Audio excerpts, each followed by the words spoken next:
Nearly everybody's willing to sweat when it comes to learning Chinese martial arts, but this week we're covering how to learn effectively. Ladies and gentlemen, welcome back to the channel. My name's Matt. If you're new here, this is a channel about Chinese martial arts. So this week we're going to talk about learning effectively. Everybody's willing to put in the blood, sweat and tears, but actually we need to train smart as well. So this is a little tip that will help you in terms of your learning and ensure you keep progressing opposed to simply just doing the same technique over and over again without thinking of the meaning or anything else behind it. And this is something that I've done since day one when it comes to training. So if you're brand new, I recommend you do this. But if you've been training for a while, hopefully this can act as a catalyst to improve your training as well and keep you progressing opposed to sort of staying at that plateau. So something I've done since day one, notebooks. It doesn't sound riveting, but let me explain how I use them, and hopefully that will help you out in a way that's more than simply just writing some stuff down. Notebooks in Chinese martial arts, the way I use them is three ways. I write notes during, after and between classes, and those are the three things that I think are actually quite different. So I'm going to cover those in this video, so make sure you stick around for all three. So obviously the key thing is that you're writing something down that you want to remember later on. That's why you're making a note, most likely. I get that, but also by writing it down as part of the learning process, it can help you to think about it a bit more deeply and testing your knowledge when you're writing it down, and it also is that reference for years to come, almost like a document of your history in Chinese martial arts and your learning as well. Now, one last thing before I go on to the during, after and between classes idea of taking notes is you can just say to me, well, why don't you just do video? I understand that. I make loads of videos. I have 3 external hard drives. When will it end? The problem with making videos about everything is, unless you've got a really good filing system, sometimes it's difficult to find the videos you want. And even if you had this incredible filing system for all your videos, actually you have to watch them all the way through, and it takes a lot of time to find necessarily the exact point that you want to reference. Whereas a book you can flick through, you can even make a tab on a page if you really wanted to or whatever, and I find it's a really effective way to quickly have a reference piece of material, and then you've always got it. But also in the process of writing it down, you're engaging with it a bit more rather than simply filming something and then that's it. It's in the archives, but actually you don't use it.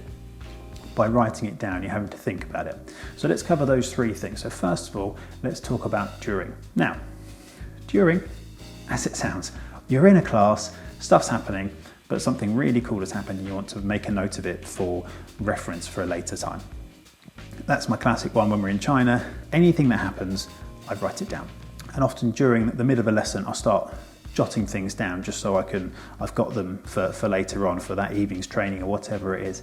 And so in jotting it down quickly, it's not neat, it's not pretty, but it's in the book. And then you've got it, that you can fill in some blanks later on if you have to, but you want to get something out of your brain to make sure you've captured it, and then you can go back to class, get back to training and sweating, and you can enjoy your experience.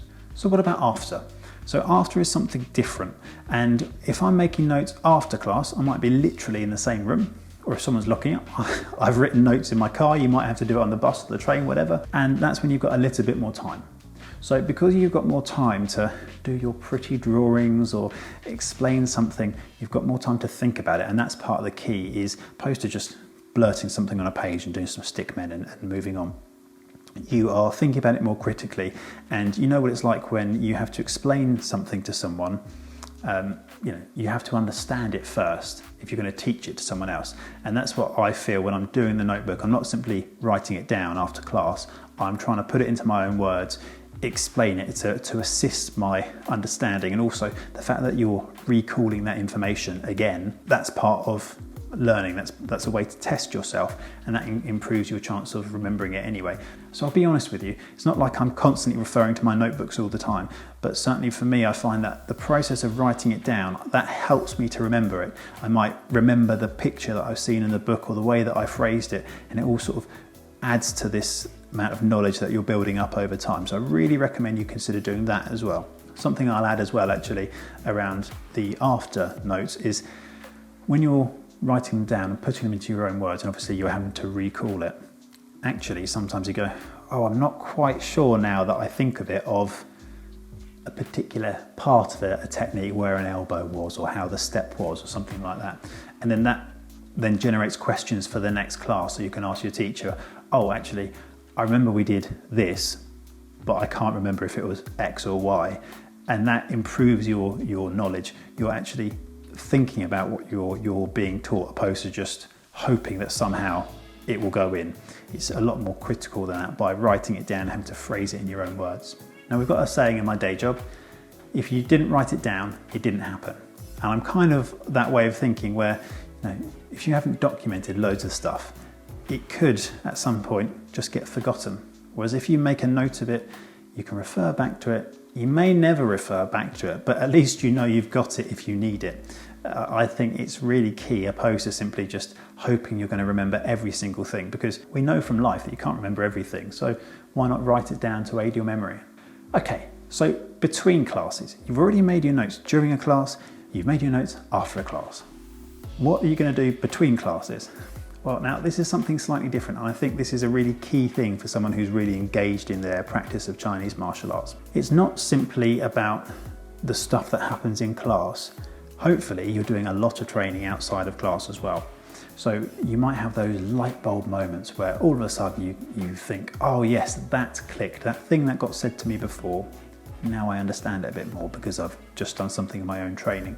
Or perhaps even questions have come up as you've been doing your own training, going, oh, now I'm not sure of this, or how do you interpret a certain something you've been told, whatever it is. But also, if you're as fanatical as me and lots of other people about Chinese martial arts, you'll be watching all manner of stuff on the internet.